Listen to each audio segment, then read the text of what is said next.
waktu dan kesempatan yang diberikan untuk kelompok kami untuk menjelaskan etika utilitarianisme dan relevansinya dalam kasus korupsi Syahrul Yassin Limpo.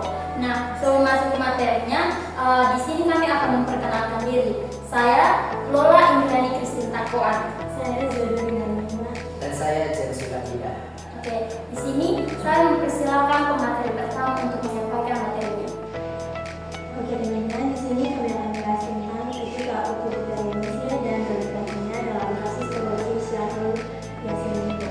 Nah teman-teman, sebelum itu perlu kita ketahui bahwa korupsi itu merupakan fenomena sosial dan moral yang telah lama menjadi masalah serius di Indonesia.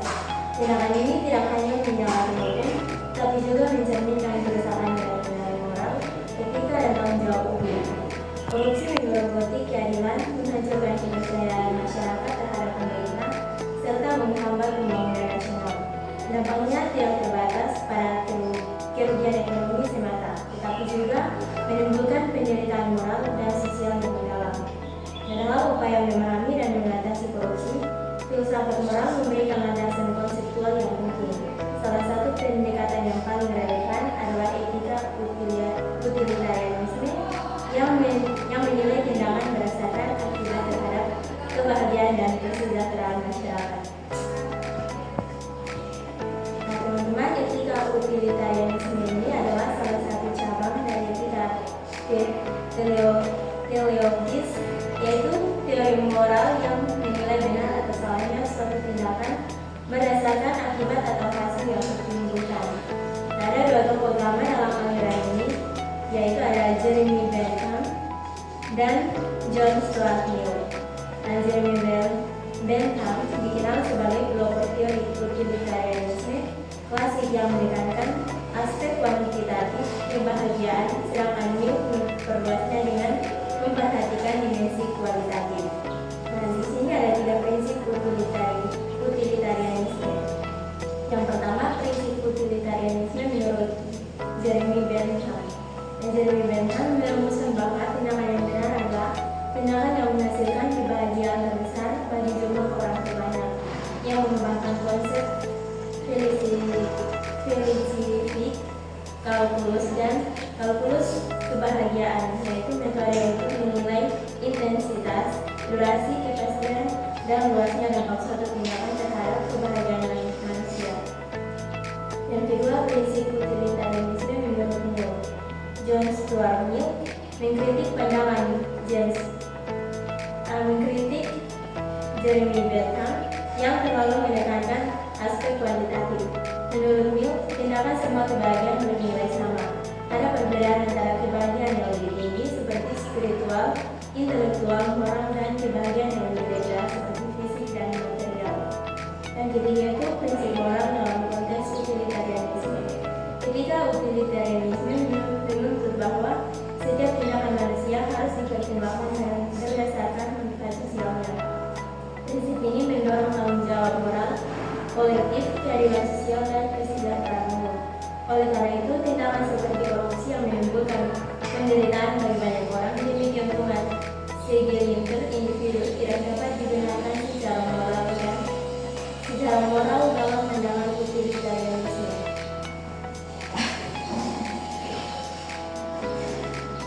Oke baik teman-teman, saya akan lanjutkan materi yang telah disampaikan oleh teman saya. Di sini kita akan masuk ke pembahasan, yaitu menganalisis etika utilitarianisme terhadap kasus korupsi Syahrul Yassin Limpo atau bisa kita singkat sebagai SYL.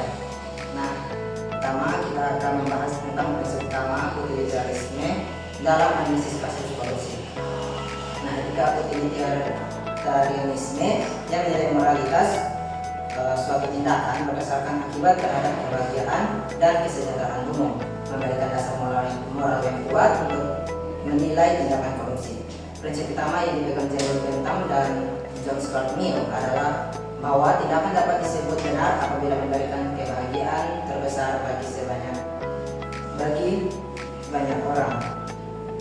Dalam konteks kasus korupsi SYL ini, prinsip ini menjadi relevan karena tindakan yang dilakukan SYL tidak memberikan kebahagiaan bagi masyarakat, melainkan menghasilkan penderitaan kolektif yang luas.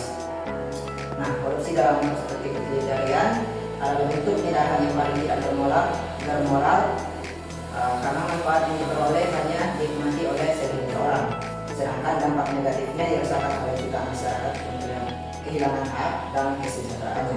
Dalam hal ini perilaku koruptif SEL bukan hanya melanggar hukum, tetapi juga secara moral menyalahi prinsip kebahagiaan sosial yang menjadi dasar teori utilitarianisme. Yang kedua, kita akan menganalisis berdasarkan Act and Rule Utilitarianisme. Utilitarianisme dapat dibedakan menjadi dua pendekatan utama, yaitu Act Utilitarianisme dan Rule Utilitarianisme. Dalam Act Utilitarianisme, moralitas suatu tindakan dinilai berdasarkan akibat langsung dari tindakan itu sendiri. Jika tindakan korupsi di SEL menghasilkan penderitaan lebih besar daripada kebahagiaan, maka tindakan itu tidak bermoral. Dalam kasus ini, SEL memperoleh keuntungan pribadi yang bersifat material dan sementara. Namun akibatnya adalah hilangnya kepercayaan publik, penurunan moral aparatur negara, serta gangguan terhadap efektivitas kebijakan pertanian yang seharusnya membantu masyarakat petani. Sementara Rule Utilitarianisme menilai moralitas tindakan berdasarkan sejauh mana tindakan tersebut sejalan dengan aturan moral yang jika diterapkan secara umum akan menghasilkan kebahagiaan terbesar. Jika tindakan korupsi dianggap wajar atau dibiarkan, maka masyarakat akan hidup dalam ketidakadilan sistem dan kebahagiaan sosial tidak mungkin tercapai. Dengan demikian, baik dari segi tindakan individual atau hak maupun prinsip umum atau rule, perilaku SEL bertentangan dengan utilitarianisme. Yang ketiga yaitu etika tindakan dan akibat atau perspektif konsekuensialis. Nah, dalam analisis konsekuensialis, moralitas tidak ditentukan oleh niat atau status sosial seseorang, melainkan oleh akibat nyata dari tindakannya. Dalam kasus SEL, akibat dari korupsi tidak hanya berupa kerugian materi negara, tetapi juga efek psikologis dan sosial yang luas. Banyak pejabat bawahannya yang mengalami tekanan batin, takut kehilangan pekerjaan dan terpaksa menuruti perintah tidak etis. Di sisi lain, petani dan masyarakat luas menjadi korban karena anggaran kementerian yang seharusnya digunakan untuk program kesejahteraan rakyat justru dikorupsi. Yang keempat yaitu dimensi sosial, ekonomi, dan psikologis. Korupsi secara Yasmin atau SEL membawa dampak sosial yang luas. Secara sosial, masyarakat kehilangan rasa percaya terhadap pejabat publik dan pemerintah. Ketika masyarakat melihat seorang menteri memanfaatkan jabatan untuk memperkaya diri, muncul rasa pesimis terhadap sistem hukum dan pemerintahan. Rasa ketidakadilan ini menurunkan kebahagiaan sosial dan menimbulkan frustasi kolektif. Dari sisi ekonomi, tindakan SEL menyebabkan terhambatnya distribusi dana publik yang seharusnya digunakan untuk kepentingan pertanian nasional. Program subsidi pupuk, bantuan benih, serta peningkatan kesejahteraan petani menjadi terganggu. Akibatnya, kesejahteraan masyarakat berdasarkan menurun, ketimpangan sosial meningkat, dan produktivitas nasional berkurang. Nah, secara psikologis, korupsi menciptakan budaya takut dan tidak aman dalam birokrasi. Pegawai yang jujur merasa tertekan dan tidak berdaya menghadapi sistem yang koruptif. Akibat jangka panjangnya muncul budaya permisif di mana kejujuran dianggap kelemahan dan korupsi menjadi hal yang dianggap normal. Yang kelima yaitu etika kepemimpinan dan kewajiban moral pejabat publik. Utilitarianisme menempatkan pejabat publik sebagai agen moral yang memiliki tanggung jawab besar untuk menciptakan kesejahteraan kolektif. Kekuasaan bukanlah sarana untuk mencari kesenangan pribadi, tetapi instrumen untuk memajukan kehidupan bersama. Pemimpin yang beretika utilitarian akan menilai kebijakan bukan berdasarkan keuntungan pribadi, melainkan manfaat bagi masyarakat luas.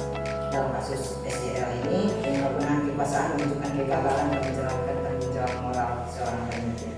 Ia tidak memaksimalkan kebahagiaan masyarakat, tetapi justru mengutamakan kesenangan pribadi dan kebahagiaan. Padahal, seorang pemimpin yang mengikuti prinsip utilitarian akan menggunakan kekuasaannya untuk menambah manfaat sosial seperti peningkatan kesejahteraan petani dan memperkaya diri. Sekian materi yang dapat saya sampaikan. Oke, baik. Bagian yang keenam, hubungan utilitarianisme dengan keadilan sosial atau Rawls vs. Mill. Nah, John Rawls dalam teori keadilannya berpendapat bahwa keadilan adalah kebijakan utama dalam struktur sosial. Walaupun Rawls sering dipandang berbeda dari Mill, keduanya sama-sama menekankan kesejahteraan bersama. Dalam pandangan Mill, keadilan sosial dapat dicapai bila kebahagiaan individu selaras dengan kebahagiaan masyarakat. Dalam kasus korupsi SYL, keseimbangan itu rusak. Keuntungan individu diperoleh dengan kerugian masyarakat luas. Dengan demikian, tindakan tersebut tidak hanya bertentangan dengan utilitarisme, tetapi juga menyalahi prinsip keadilan sosial Rawlsian yang menuntut pemerataan kesejahteraan. Nah, bagian ketujuh, analisis kultural korupsi dalam budaya birokrasi Indonesia. Fenomena korupsi di Indonesia tidak dapat dilepaskan dari konteks budaya birokrasi yang masih syarat patronase dan nepotisme. Dalam sistem ini, loyalitas kepada atasan seringkali dianggap lebih penting daripada integrasi moral. Tindakan korupsi sering dibenarkan dengan alasan tradisi atau kewajiban birokrasi atau kewajaran birokrasi. Dalam sudut pandang utilitarianisme, justifikasi semacam ini sangat berbahaya karena mempertahankan sistem yang menghasilkan penderitaan sosial. Budaya patronase harus dilihat sebagai hambatan terhadap pencapaian kebahagiaan sosial. Dalam perspektif Bentham dan Mill, kebahagiaan sosial hanya bisa dicapai bila individu bertindak berdasarkan rasionalitas, moral dan prinsip keadilan, bukan karena tekanan budaya atau loyalitas sempit. Oleh karena itu, pemberantasan korupsi harus dimulai dengan transformasi budaya birokrasi agar sesuai dengan prinsip moral utilitarian yang menempatkan kepentingan publik di atas kepentingan pribadi. Yang bagian 8, utilitarisme dan kebijakan publik anti korupsi. Utilitarianisme tidak hanya berfungsi sebagai teori moral, tetapi juga dapat menjadi pedoman dalam merancang kebijakan publik. Prinsip the greatest happiness for the greatest number dapat diterapkan dalam bidang kebijakan anti korupsi. Misalnya, pembentukan lembaga seperti KPK memiliki nilai utilitarian karena tujuan utamanya adalah menciptakan kesejahteraan sosial melalui pemberantasan korupsi. Dalam kasus SYL, keberhasilan penegakan hukum terhadap pelaku korupsi membawa dampak positif terhadap masyarakat. Hukuman terhadap pejabat tinggi memberikan efek jera dan memperkuat kepercayaan publik terhadap sistem hukum. Yang bagian 9, korupsi dan pembangunan berkelanjutan. Dari perspektif pembangunan berkelanjutan atau sustainable development, korupsi merupakan penghambat utama kesejahteraan jangka panjang. Korupsi menghancurkan fondasi pemerintahan yang bersih, menghambat pembangunan infrastruktur, serta mengurangi efisiensi anggaran publik. Dalam konteks Kementerian Pertanian, korupsi menyebabkan ketidakstabilan pasokan pangan dan menurunkan produktivitas petani. Dalam logika utilitarian, kesejahteraan masyarakat harus dipertahankan secara jangka panjang. Tindakan SYL yang menyebabkan kerusakan sistemik terhadap kebijakan petani berarti ia turut menurunkan kebahagiaan generasi mendatang. Dengan demikian, tindakannya bertentangan dengan long-term happiness prinsip yang menjadi inti utilitarianisme modern. Yang ke-10, refleksi filosofis dan tanggung jawab moral kolektif.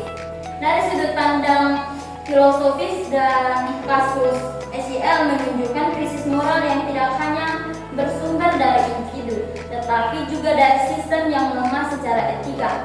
Utilitarianisme menuntut tanggung jawab moral kolektif, bahwa setiap individu, terutama yang memiliki kekuasaan, berkewajiban mempertimbangkan akibat sosial dari tindakan.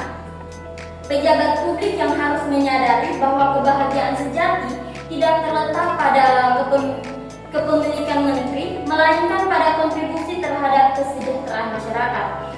Maka penerapan prinsip utilitarianisme tidak cukup hanya di tingkat teori. Nilai-nilai ini harus diintegrasikan dalam sistem pendidikan, pelatihan etika aparatur negara, dan praktik pemerintahan sehari-hari. Dan yang terakhir, implikasi bagi mahasiswa dan masyarakat. Mahasiswa sebagai generasi penerus bangsa memiliki peran strategi dalam membangun budaya anti korupsi. Prinsip utilitarianisme mengajarkan mahasiswa untuk berpikir rasional, mempertimbangkan akibat sosial dari setiap tindakan, dan menolak segala bentuk penyimpangan moral.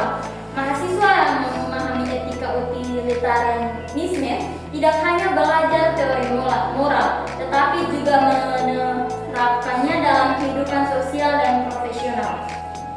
Dalam konteks masyarakat, nilai utilitarianisme dapat menjadi pedoman moral untuk mendorong partisipasi aktif dalam pengawasan publik. Masyarakat yang sadar moral akan lebih berani melaporkan tindakan korupsi dan menolak praktik suap. Baik, dari materi yang sudah saya sampaikan dan saya dan teman-teman saya sampaikan, di sini kami mengambil kesimpulan dan refleksi moral. Nah, di mana etika utilitarianisme memberikan dasar moral yang kuat dalam menilai tindakan korupsi. Prinsip kebahagiaan terbesar bagi sebanyak mungkin orang menurut setiap individu untuk mempertimbangkan dampak sosial dari tindakannya. Korupsi seperti yang dilakukan Syahrul Yassin Limpo jelas melanggar prinsip ini karena menguntungkan individu dengan mengorbankan kesejahteraan publik. Refleksi moral yang dapat diambil adalah bahwa setiap pemegang kekuasaan harus memandang jabatan sebagai sarana untuk menciptakan manfaat sosial, bukan memperkaya diri. Dalam konteks pendidikan, prinsip utilitarianisme harus ditanamkan kepada mahasiswa agar memiliki kesadaran etis dalam berpikir, bersikap, dan bertindak. Baik, sekian materi yang dapat kami sampaikan. Mungkin ada dari teman-teman yang ingin bertanya, kami persilakan. Baik, jika tidak ada, sekian dan terima kasih.